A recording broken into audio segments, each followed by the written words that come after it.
Shalom, selamat sahabat semua. Kita bersyukur pada Tuhan karena kita dapat bertemu lagi dalam pelajaran untuk triwulan yang kedua, sabat yang keenam. Kita begitu beruntung sebab pada sabat ini sekali lagi kita dapat bersama-sama dengan para wanita untuk membahaskan pelajaran yang diberi tajuk keturunan Abraham. Di sebelah kanan saya adalah Puan Nancy dan juga Puan Florina. Shalom, happy Sabat. Begitu juga dengan Puan Ellen, Cikgu Ellen dan Cikgu Sandra di sebelah kiri saya. Shalom, happy Sabat. Ya, para panel apa kabar semua? Kabar baik. Kabar baik. Terima kasih. Sebelum kita memulakan pelajaran pada sabat ini, kita akan dipimpin doa oleh Puan Nancy. Mari kita berdoa. Bapa di surga yang penuh kasih dan kemuliaan. Saat ini ya Tuhan, kami bersyukur sebab sekali lagi kami diberi peluang untuk mempelajari firman-Mu melalui perbincangan sekolah sabat. Mohon kiranya Tuhan Roh Kudus-Mu berserta kami, supaya kami dapat memahami intipati pelajaran ini dan kami juga dikuatkan melalui pelajaran ini ya Tuhan. Kami terus lebih dekat kepadamu. Terima kasih Tuhan, Engkau mendengar menjawab doa ini, mengampuni segala dosa kami. Dalam nama Yesus, Tuhan dan penebus kami. Amin. Amin. Untuk ayat hafalan kita lihat pelajaran kita, pelajaran sekolah sabat, tertulis dalam 1 Petrus pasal 2 ayat 9. Inilah ayat hafalan kita untuk sepanjang minggu ini, di mana ayatnya berbunyi, tetapi kamulah bangsa yang terpilih, imamat yang rajani, bangsa yang kudus, umat kepunyaan Allah sendiri, supaya kamu memberitakan perbuatan-perbuatan yang besar dari Dia, yang telah memanggil kamu keluar dari kegelapan kepada terangnya yang ajaib. Sangat istimewa ayat hafalan kita pada sabat ini, karena memberikan satu gambaran kepada kita bahwa kita adalah bangsa yang terpilih. Walau macam manapun kita akan bahas nanti, dan saya akan bukakan pelajaran ini dengan satu cerita yang diceritakan dalam pelajaran sekolah sabat kita. Ada satu bandar yang mempunyai keistimewaannya sendiri. Pada masa dulu-dulu belum terkenal ini jam, apalagi handphone kali kan, belum ada handphone mau tengok pukul berapa, ada WhatsApp katiada.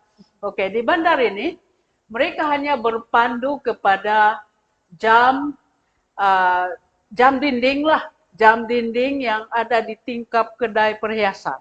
Oke, di sana saja mereka tengok pukul berapa sudah. Oke, jadi itu merupakan panduan masa bagi para peniaga yang berniaga di sekeliling, juga para pelajar sekolah yang masuk kelas. Oke, satu hari jam itu berhenti, tepat pada jam 8.45.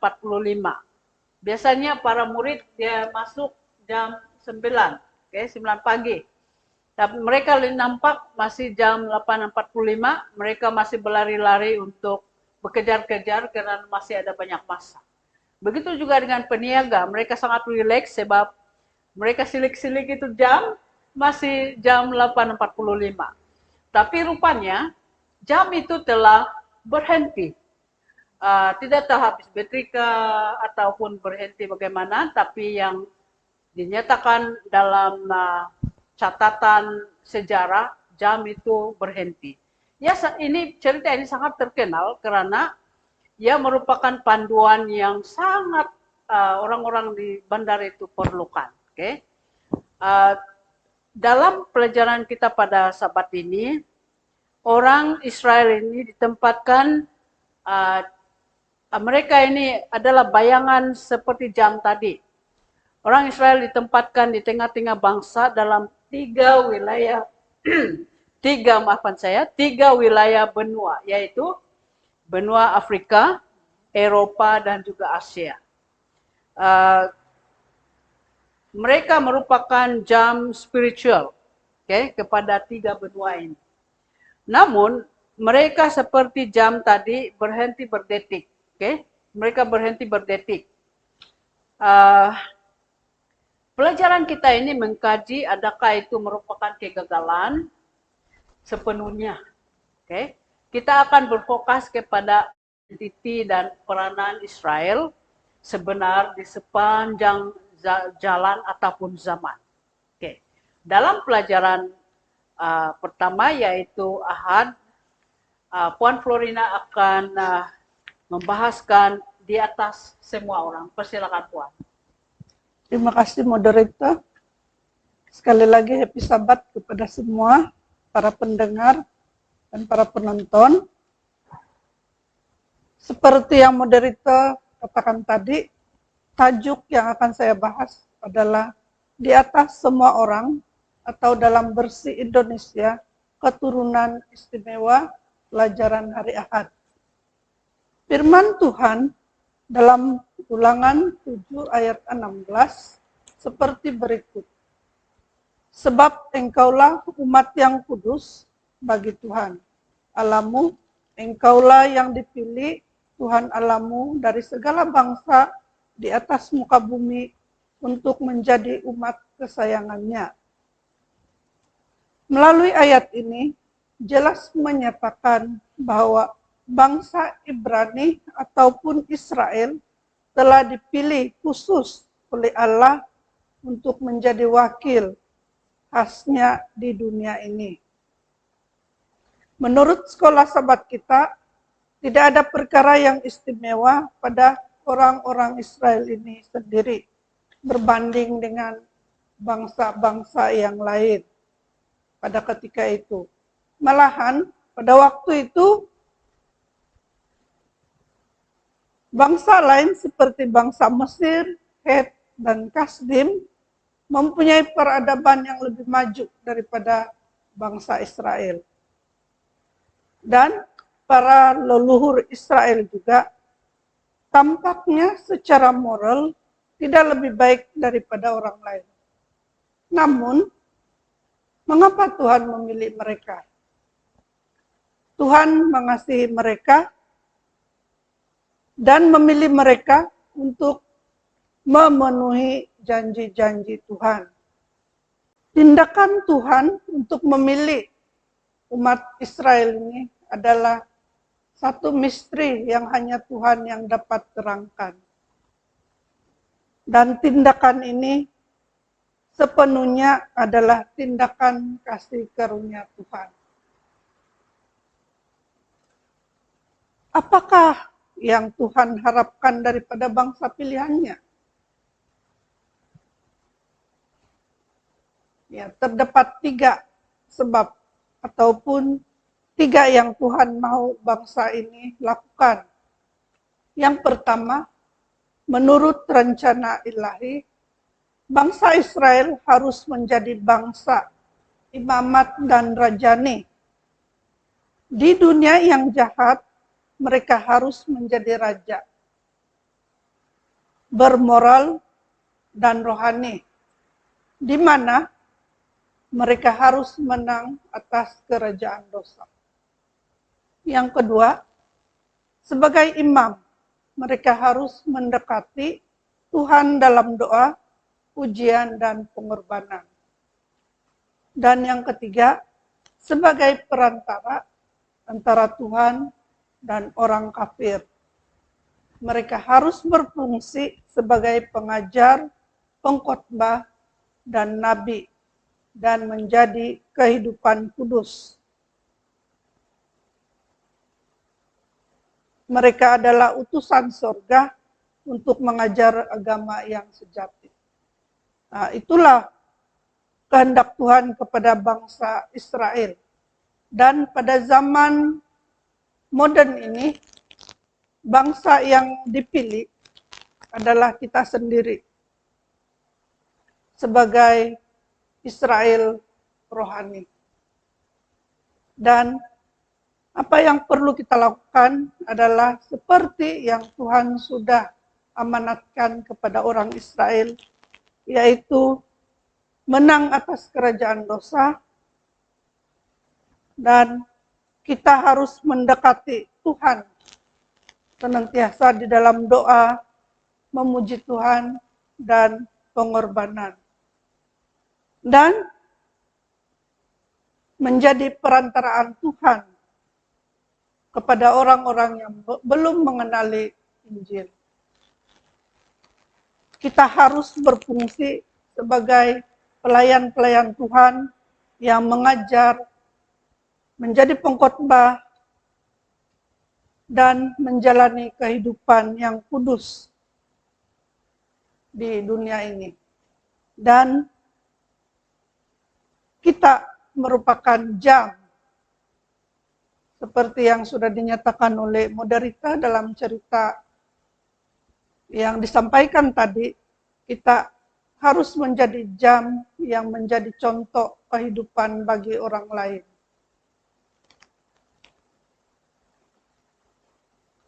Kembali kepada Moderita. Terima kasih Puan Florina. Rupanya atas semua orang atau bangsa, orang Israel dipilih. Mereka sangat istimewa sebenarnya, dan kita sudah dengar tadi bahwa mereka ini dipilih karena ada tanggung jawab, ada tujuan, yaitu mereka menjadi contoh, menjadi panduan, dan juga menjadi utusan kepada bangsa yang lain. Oke, selain daripada Israel ini dipilih dengan cara yang kita sudah dengar tadi, Tuhan juga telah memberikan tanah perjanjian kepada mereka. Apakah dan di manakah atau macam manakah tanah perjanjian itu? Kita dengar dari Puan Nancy. Terima kasih, Moderita. Dalam kitab Perjanjian Lama, menyatakan bahwa tanah perjanjian yang dijanjikan Tuhan kepada Abraham dan bangsa Israel merupakan sebagai satu pemberian atau berkat Tuhan kepada umatnya. Allah telah berjanji kepada Abraham buat pertama kalinya untuk memberikan tanah Kanaan kepadanya serta keturunannya. Dan janji itu telah diulangi kepada Ishak dan juga Yakub. Janji ini telah digenapi dalam kepimpinan Musa dan Yosua yang membawa bangsa Israel keluar dari Mesir menuju ke tanah Kanaan. Musa juga telah menegaskan kembali perintah Allah bahwa Allah telah menyerahkan negeri Kanaan kepada Israel dan menyuruh mereka untuk memasuki dan menduduki negeri itu. Kita boleh rujuk di dalam Ulangan 1 ayat 8. Namun ada syaratnya agar tanah perjanjian itu mendatangkan berkat buat bangsa Israel. Syaratnya ialah Israel harus bersungguh-sungguh mendengar dan melakukan segala yang diperintahkan Tuhan.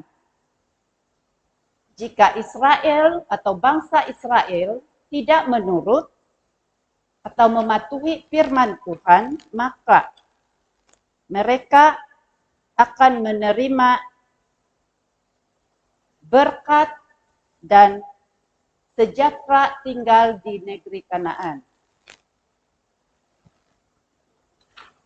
Namun, jika mereka tidak menurut dan mereka akan dikutuk, mereka akan diusir dari negeri itu, Dan kutuk itu adalah akibat daripada dosa-dosa yang telah dilakukan. Apa yang ditabur itu juga yang dituai. Kita boleh rujuk di dalam Galatia 6 ayat 8. Dosa yang dimiliki harusnya dicapai sehingga akhirnya akan mendatangkan kematian. Dan semua janji Tuhan itu berhubungan dengan tanah perjanjian. Bukannya tidak bersyarat dan orang Israel harus mematuhi dan mereka memenuhi bahagian mereka dalam perjanjian ini. Jika tidak, maka janji-janji itu yang Tuhan berikan akan ditarik semula atau dibatalkan. Dan akhirnya mereka akan menerima kutuk dari Tuhan. Jika bangsa Israel tidak menurut, maka mereka akan dikeluarkan dari tanah perjanjian ini. Oleh itu, Israel harus memiliki iman dan menerima perjanjian itu. Kemudian mereka akan menunjukkan kasih setiap mereka kepada Allah dan juga kepada sesama manusia serta menurut apa yang Tuhan perintahkan. Demikian juga dengan kita sebagai umat-umat Tuhan yang hidup di zaman ini, kita menantikan tanah perjanjian itu, yaitu perjanjian syurga yang di mana tidak lagi ada mengganggu atau tidak lagi dikacau oleh bangsa lain. Dan tiada lagi yang mengambilnya karena manusia tidak lagi berdosa. Namun ada syaratnya, yaitu manusia ataupun kita sendiri akan menerima kasih kurnia Tuhan melalui iman dan membuktikan kasih itu kepada Allah serta manusia di sekitar kita. Itu saja ulasan untuk hari Isnin. Terima kasih kembali kepada moderator. Terima kasih kepada Puan Nancy. Rupanya tanah perjanjian yang dimaksudkan untuk keturunan Abraham adalah Kanaan. Jadi di Kanaan itu merupakan kita selalu dengar penuh dengan madu, ada susu. Maksud dia bayangannya tanah ini adalah sangat subur dan merupakan sesuatu yang istimewa bagi orang Israel. Namun apakah orang Israel ini telah menepati perjanjian atau syarat yang telah dikenakan? Mari kita dengar ulasan Puan Nelen dalam Israel dan perjanjian. Persilakan Puan. Terima kasih moderator. Shalom dan happy Sabat. Saya akan membincangkan tajuk pelajaran hari Selasa Israel dan perjanjian itu. Sebagaimana sejarah orang Israel keluar dari tanah Mesir, ini adalah sejarah keselamatan dalam perjanjian lama dan melalui peristiwa ini Tuhan Allah menggenapi janji-janjinya kepada para leluhur Israel bahwa ia akan memberikan tanah kepada mereka dan keturunan mereka akan menjadi bangsa yang besar.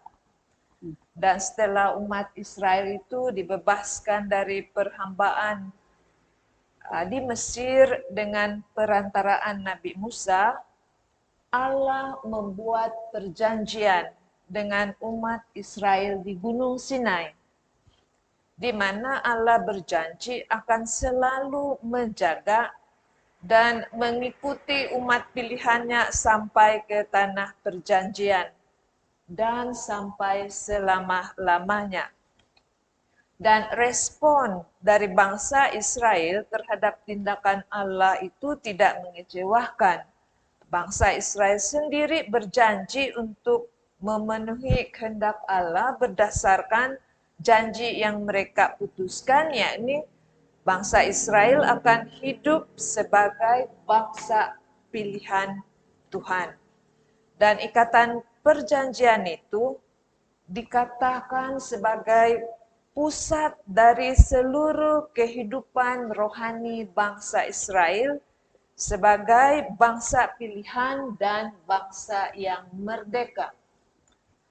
Namun, kalau kita lihat petikan tulisan Nabi Yeremia dalam pasal 11 ayat 8,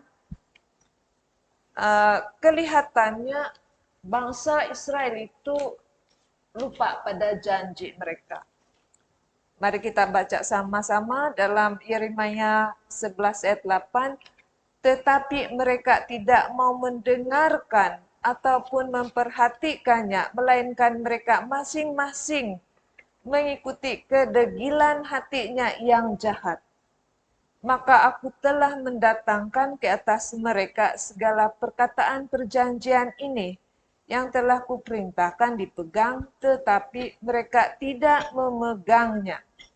Jadi jelas sekali ayat ini menunjukkan bahwa Israel telah engkar terhadap janjinya bersama dengan Tuhan. Dan Tuhan mengatakan dalam ayat ini bahwa Dia akan mendatangkan ke atas mereka segala perkataan perjanjian itu. Nah, ini suatu yang di sebalik janji asal, yaitu umat pilihan Tuhan. Nah, ini sesuatu perkara yang buruk. Kita cenderung menganggap bahwa perjanjian itu hanya memberikan sesuatu yang baik kepada kita. Namun ada sisi lain daripada yang baik itu. Prinsip yang sama juga dapat kita lihat dalam sejarah zaman Noah atau Nabi Nuh. Tuhan menawarkan Nabi Nuh sesuatu yang luar biasa, pemeliharaan daripada kebinasaan, tetapi Nuh harus patuh untuk mendapat berkat daripada kasih karunia Tuhan. Sebaliknya, jika Nuh tidak melakukannya, sisi lain daripada perjanjian itu yang akan menimpa. Maksudnya, keturunan Nuh juga akan berakhir. Kita lihat lagi dalam Kejadian 6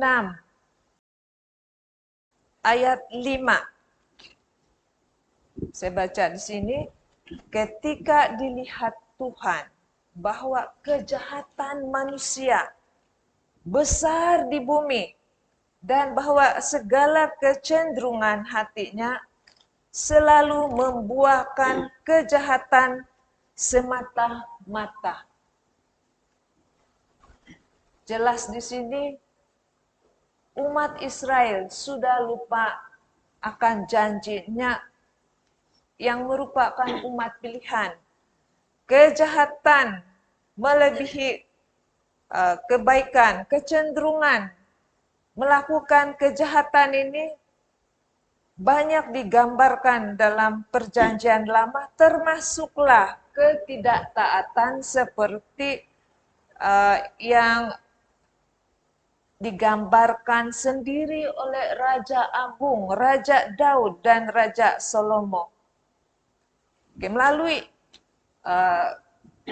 contoh Raja Daud dan Raja Salomo ini, kemurtadan Israel berleluasa. Dan kemurtadan ini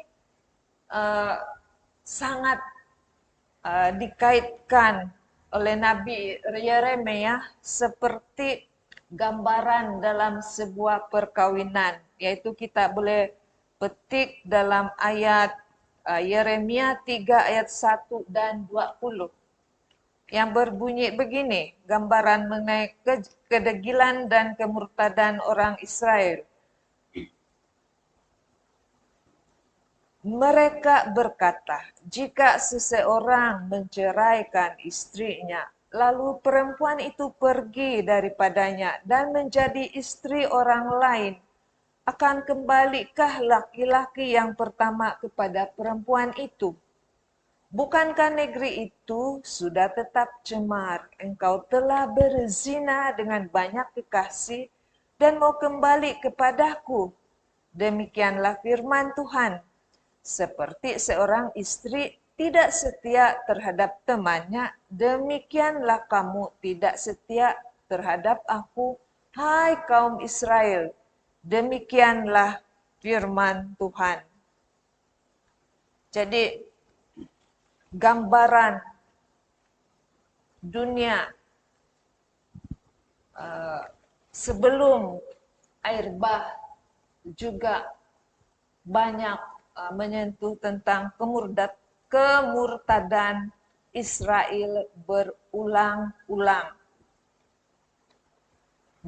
Diikuti oleh hukuman ilahi, pertobatan, tetapi malangnya pertobatan itu hanya sementara.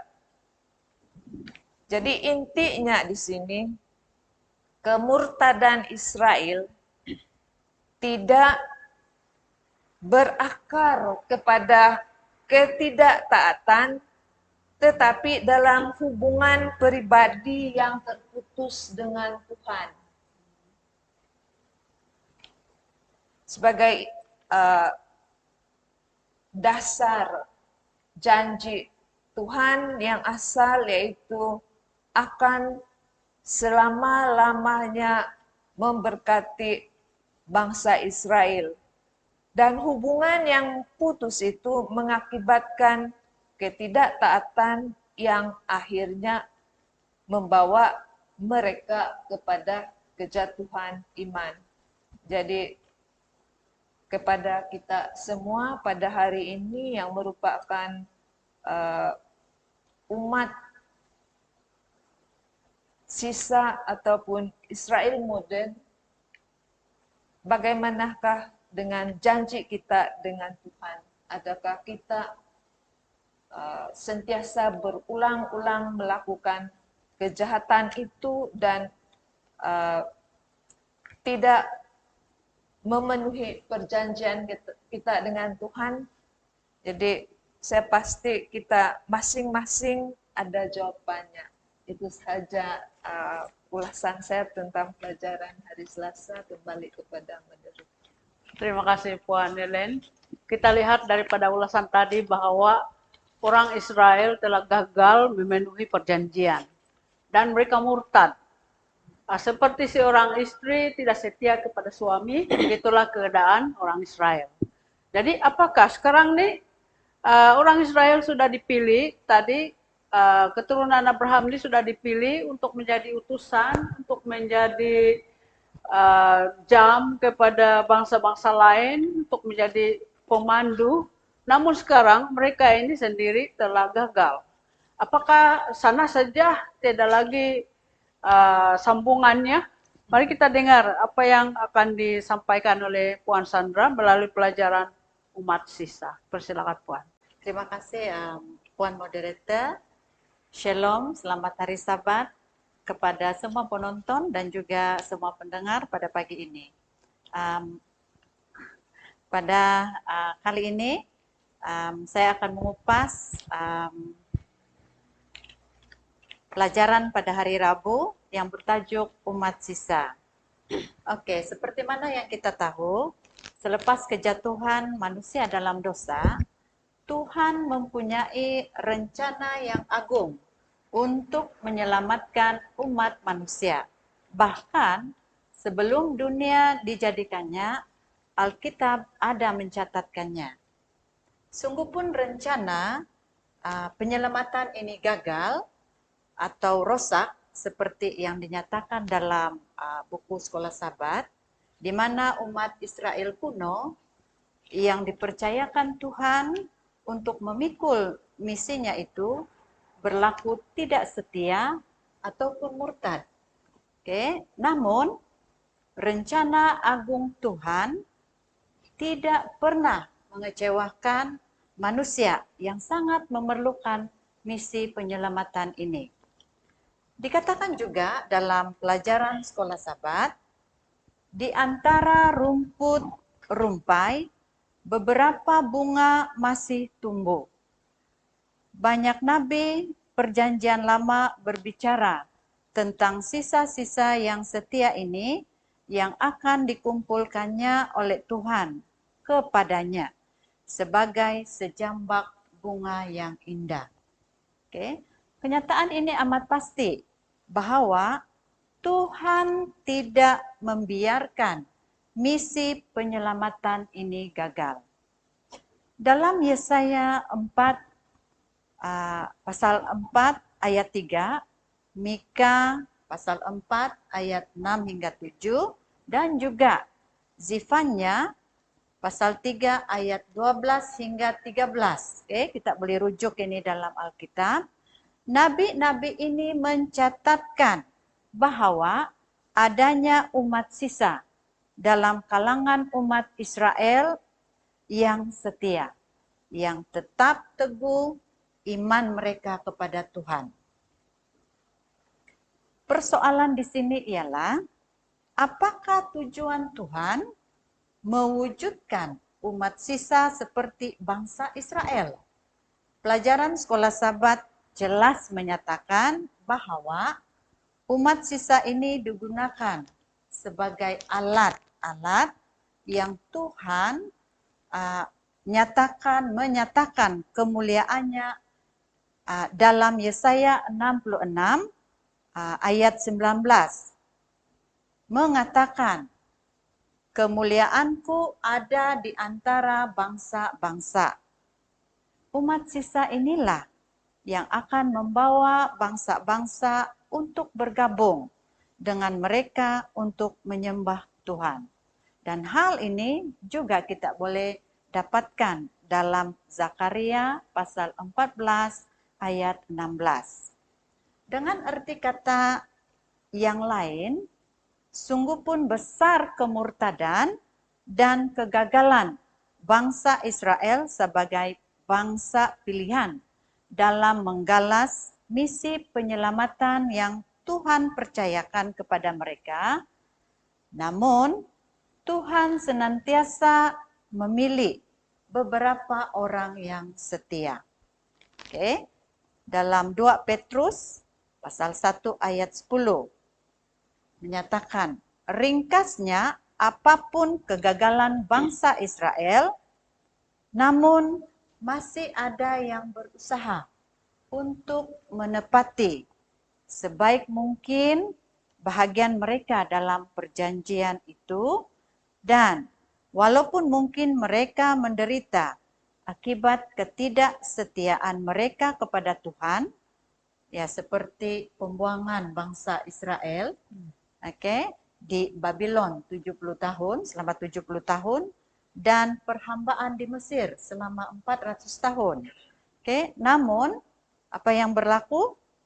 Mereka tetap dapat janji-janji kelepasan daripada Tuhan, dan hal ini tentunya memberikan jaminan bahwa umat sisa atau umat yang setia pasti akan menerima keselamatan kekal seperti yang Tuhan rencanakan.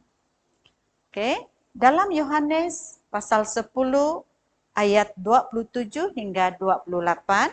Mari kita lihat dalam Alkitab. Oke, saya akan bacakan. Domba-dombaku mendengarkan suaraku, dan aku mengenal mereka, dan mereka mengikut aku. Dan aku memberikan hidup yang kekal kepada mereka, dan mereka pasti tidak akan binasa sampai selama-lamanya. Dan seorang pun tidak akan merebut mereka dari tanganku. Oke, artinya Tuhan akan tetap menyelamatkan manusia yang setia dalam rencana agungnya. Kita zaman ini adalah umat sisa, yaitu yang masih setia kepada kebenaran Tuhan. Marilah kita terus berserah kepada Tuhan Yesus, supaya kita tetap menjadi alat-alat Tuhan yang efektif dalam misi penyelamatan kepada dunia yang berdosa ini. Nah, inilah serba sedikit ulasan bagi pelajaran hari Rabu. Kembali kepada moderator. Terima kasih kepada Puan Sandra atas ulasan tersebut. Kita lihat bahwa rencana Tuhan tidak dapat digagalkan, walau macam mana degilnya pun orang Israel. Mereka seolah-olah menggagalkan diri mereka, namun Tuhan ada rencananya. Dia masih ada umat-umat sisa yang boleh membawa kebenaran atau menjadi utusan kepada dunia yang sudah berdosa. Khususnya dalam pelajaran Kamis, kita lihat bahwa ada Israel rohani. Okay? Kegagalan Israel kuno tidak memberhentikan rancangan Tuhan untuk mewujudkan umat sisa yang membawa pekabaran Injil. Sebab itulah tujuan Tuhan yang utama, membawa pekabaran Injil kepada dunia. Tuhan telah mewujudkan Israel rohani yang terdiri dari orang Yahudi dan bangsa-bangsa yang lain juga. Okay? Kalau kita rujuk dalam Galatia pasal 3 ayat 26 sampai 29, di sana terdapat janji-janji yang Tuhan telah berikan. Kita berfokuskan terutama kepada ayat 29, Tuhan telah berjanji bahwa sebagai anak atau keturunan Abraham, kita adalah pewaris janji-janji perjanjian itu. Jadi orang Israel gagal, orang Israel kuno telah gagal, namun mereka yang percaya ataupun umat Tuhan, umat pilihan Tuhan merupakan Israel modern ataupun Israel rohani. Sesiapa yang sudah mengikut pelajaran Sekolah Sabat kita ini, melalui pembaptisan, kita ini memperolehi kekeluargaan dalam Kristus. Dan melalui Yesus kita memperolehi hak untuk mendapatkan janji-janji yang telah diberikan kepada Abraham. Sebab tajuk pelajaran kita untuk minggu ini ialah keturunan Abraham. Jadi kita ini berhak melalui Yesus Kristus. Dan janji pemberian kepada Abraham dan keturunannya bukan hanya tanah Kanaan saja, tapi di seluruh bumi. Dan terlebih sekarang ini, kita sedang menanti untuk masuk ke tanah yang Tuhan telah janjikan, yaitu surga. Dan inilah tujuan kita. Kita sebagai Israel rohani, merupakan pekabar yang memberitakan Injil kepada dunia untuk supaya setiap orang bersedia untuk tanah atau surga yang Tuhan sudah sediakan. Dalam Roma 4 ayat 13, Alkitab dengan jelas mengajarkan bahwa janji-janji yang dibuat kepada Abraham harus dipenuhi melalui siapa? Melalui Kristus. Dan janji ini akan ditunaikan secara harfiah apabila orang-orang kudus hidup di bumi yang baru selama-lamanya bersama dengan Kristus. Jadi itulah tujuan kita kenapa kita sebagai Israel modern atau Israel rohani ditempatkan dalam dunia ini supaya dapat menyediakan setiap orang yang Tuhan sayangi di dunia ini, supaya semua dapat bersedia di tanah perjanjian yang Tuhan sudah sediakan. Jadi kita punya pelajaran sepanjang Sabat ini ataupun sepanjang minggu ini. Secara ringkasnya saya akan baca apa yang tertulis di dalam ringkasan pelajaran sekolah Sabat. Israel sejati Tuhan, sama ada sebelum atau sesudah salib, adalah Israel yang beriman. Okay? Orang-orang yang hidup dalam hubungan rohani dan perjanjian dengannya, mereka menunjukkan kepada manusia di bumi ini kasih Tuhan dan mengajak orang lain untuk menerima kasih kurnia-Nya yang menyelamatkan mereka dari dosa untuk mengikuti Dia. Mudah-mudahan kita semua dapat bersedia menjadi Israel rohani seperti yang Tuhan nyatakan sebagai keturunan Abraham. Bukan saja untuk apa yang ada di bumi ini, namun kita semua bersedia untuk surga yang Tuhan telah sediakan. Terima kasih para panel, Puan Sandra, Puan Ellen, Puan Florina, dan Puan Nancy, atas ulasan yang telah kita dengar tadi. Mudah-mudahan pelajaran ini membuka hati kita untuk menjadi umat Tuhan, umat sisa yang sudah bersedia menjadi utusan kepada dunia. Baiklah, kita akan tutup pelajaran kita pada Sabat ini dengan doa penutup oleh Puan Sandra. Silakan. Mari kita berdoa. Ya Tuhan, Allah Bapa kami yang bertakhta dalam kerajaan surga, terima kasih karena Engkau sudah menyertai kami sepanjang pembelajaran sekolah Sabat pada hari ini. Kiranya Engkau memberkati kami semua yang sudah mempelajari firman-Mu. Kiranya firman-Mu ini akan lebih menguatkan iman kami kepadamu dan terus menantikan janji-janji Tuhan yang Tuhan sudah nyatakan di dalam pelajaran tadi. Kiranya pelajaran ini akan memberikan impak yang lebih baik di dalam kehidupan pribadi kami, sama ada kami yang berada di sini maupun saudara kami yang berada di luar sana. Terima kasih Tuhan, karena kami percaya Engkau sudah mendengar dan menjawab doa ini. Karena semua ini kami serahkan dan minta dalam nama Tuhan Yesus yang sudah menjadi juru selamat dan penebus kami semua. Amin. Amin.